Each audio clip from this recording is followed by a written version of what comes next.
Notice our next example, 1 Timothy 5, verse 11.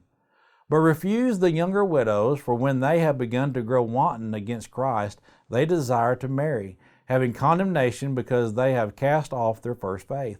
And besides, they learn to be idle, wandering about from house to house, and not only idle, but also gossips and busybodies, saying things which they ought not. Therefore I desire that the younger widows marry, bear children, manage the house, give no opportunity to the adversary to speak reproachfully, for some have already turned aside after Satan. In this chapter, Paul gives instructions on the age and qualification of a widow to be cared for by the church. In these verses, we read that Paul didn't want the young widows to be taken in.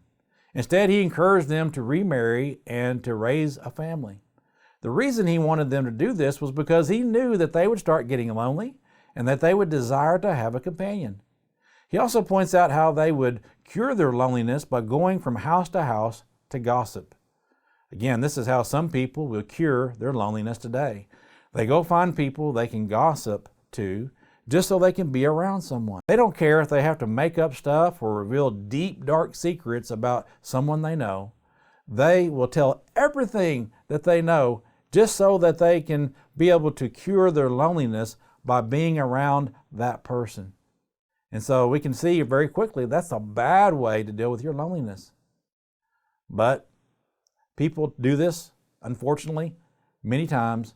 And when they do this, again, they're sinning in the eyes of God. So we have to be careful as Christians that we don't allow loneliness to cause us to sin. We must learn to look for positive ways to deal with loneliness.